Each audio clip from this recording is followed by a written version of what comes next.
Hello my friends, my name is Luisa and this is the Lulu Blue Studio. Today we are going to paint this floral composition, and in particular I created this tutorial to show you a variety of flowers in color and shapes.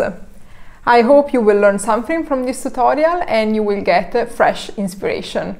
Let's paint together. I am painting this loose style watercolor piece on a paper that is Saunders Waterford 100% cotton, because I believe cotton paper, 100% cotton paper, is the best paper that gives the results wanted when we are creating beautiful watercolor bleeds and blending effects. So I am starting from the center of a flower and I'm creating this center using a round brush in size 12 and mixing a little bit of yellow ochre and lemon yellow. You can create this center of the flower using any color that you have on your color palette, if you would like any sort of yellow, as I am doing. And using this same brush, I will start to create a few petals using a mixture of transparent orange. In particular, I'm adding to the mixture I already have on the brush a little bit of transparent orange, and I'm creating these petals just by using the belly and the tip of this brush and just by dragging the pigment on the paper from the external part to the center of this flower. I am creating this whole loose style flower piece looking at a reference picture that I found on the Pinterest, and I am actually creating this main flower because this is one of the biggest flowers in orange color, as the picture shows me, and I'm using different color values. Some petals are more concentrated and some petals are much lighter, so they have more water compared to pigment. I then started to create a sort of rose, and I mix on my color palette some Quinacridone Magenta, and I start from the center of this rose. I use the tip of the brush to create the center of the rose, and then the belly of the brush to create thicker petals. These petals have a concentration of pigment that is a little bit lower compared to the center, but I am adding a little bit of more concentrated pigment now through the wet on wet technique, because in this way I can allow some pigment, in this case red, to completely blend into the layers of petals I've created just a few seconds ago, and I can allow the red to expand in the way it prefers onto the paper. I then take the tip of this brush and I start to create the main flower of this watercolor piece that is created with a center that has a sort of star, and it's very concentrated, so I'm using just the very tip of this brush and not so much pressure to create this center of this flower. I'm then using the belly of the brush and just a little bit of water to touch the concentrated center and allow some of this pigmented color to expand to create the circular shape of this flower. This is a flower that I don't paint often, but I actually like very much, and that's the reason why I've decided to create this floral composition looking at pictures on Instagram, because I was grabbed by the shape of this flower and I said, why not? I can actually use this one as my leading picture to create this floral composition and then this tutorial. So in this moment I'm just adding into the wet paint a little bit more concentrated red and pink pigment, and I really like because when the painting is going to be completely dry, the effect of blend is going to be beautiful. And then I added also a little bit of more concentrated red, Scarlet Red, into the center while the center is still wet. Next to the main orange flower that we have created already as the first flower, I'm creating another flower that is quite similar but smaller in size. So one of my tips for you when you are creating loose style floral compositions is to remember to have different flowers. They don't need necessarily to be different types of flowers, but to create flowers that have different sizes. So in this way, the composition is going to be not too heavy. If we would make flowers that are all too big, they are all big flowers in sizes, the composition would be too heavy probably. And so my recommendation is to create a variety of flowers that have different sizes all over the page. Together with this tip, my other recommendation is to remember to create flowers that have different color values. It means some flowers are more concentrated in color, while other flowers are going to be more diluted. This means that the color is not going to be too concentrated, but there is a higher concentration of pigment. Remember that you can always add through the wet on wet technique more concentrated brush strokes and allow them to blend while the first layer of the petals, for example, is still wet. In this case, I'm using just the tip of this brush to create a sort of flower that is in round shape, and I'm using mainly a mixture of Cobalt Blue. And I'm using just the tip of the brush and I'm keeping everything very loose and very light. Therefore, I'm not keeping the brush too tight into my hands, but I'm keeping a quite loose handle onto this brush. And I'm mixing also a little bit of Quinacridone Purple and Cobalt Violet into the blue.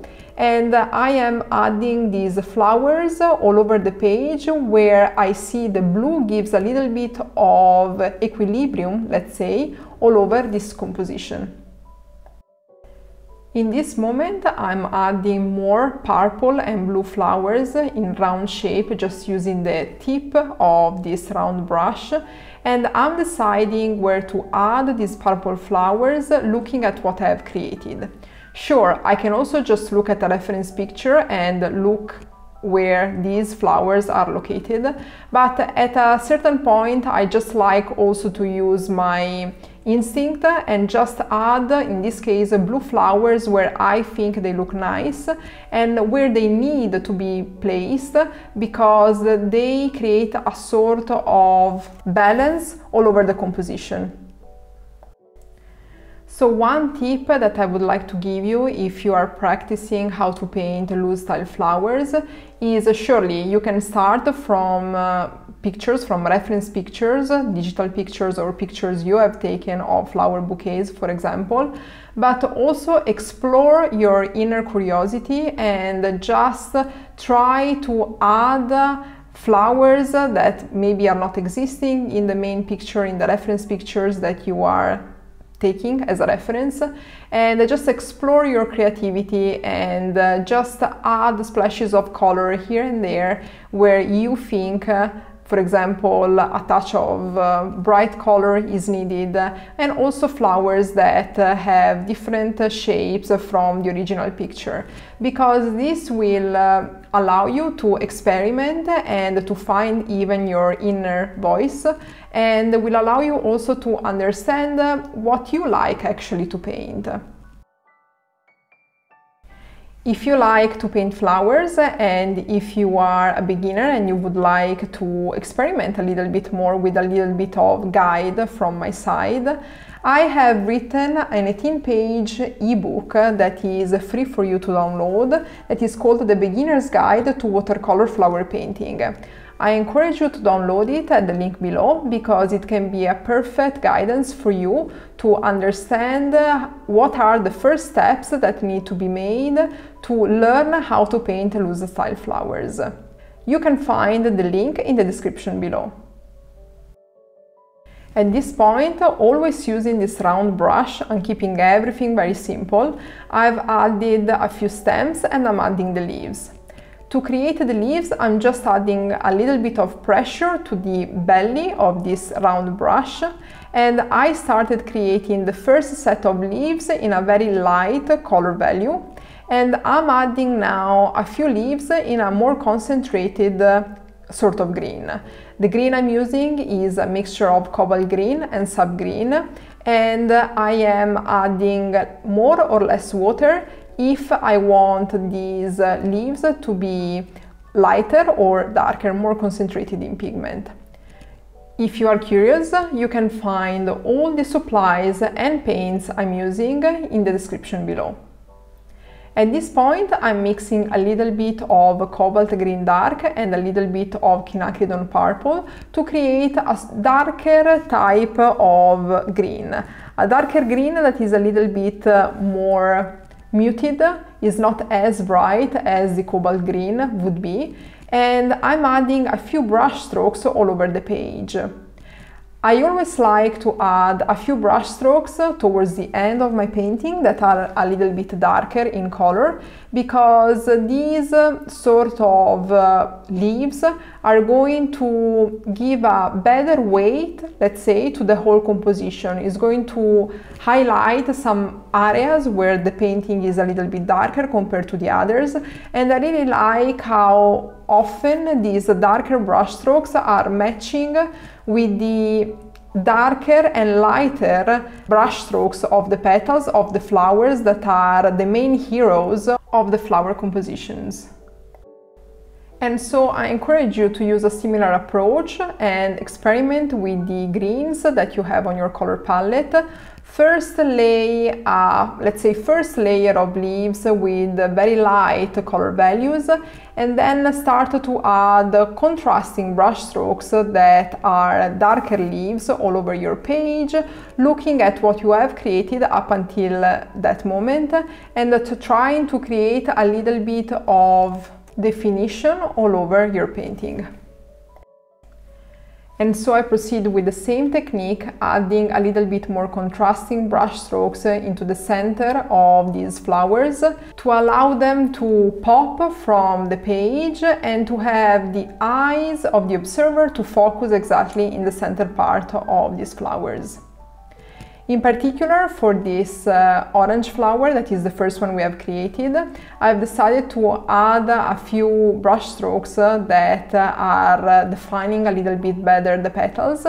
And so I'm using a round brush in size 6, and I am adding a little bit of a transparent orange, more concentrated, and I'm trying to define a little bit better the shape of these petals. Where I see that these lines I've created are a little bit too concentrated for my liking, I've just added a little bit more water. I'm adding a little bit more brush strokes also on the rose on top, and if I find that the concentration is too high, I just add a little bit more water. I am adding to this rose a few brush strokes in Quinacridone Magenta because I wanted to create a sort of connection between this rose in the upper part and the flowers that are created in the bottom part of the page that are actually created with Quinacridone Magenta. And for the same reason, on this rose in the bottom part, I'm adding some Scarlet Red and Quinacridone Magenta to create this connection with the upper rose. And this tutorial is already completed. I really hope you enjoyed, and let me know if you painted along. Also, if there is any flower in particular you would like me to paint, just let me know in the comments below. Subscribe to this channel and like this video. Thank you very much. See you next week.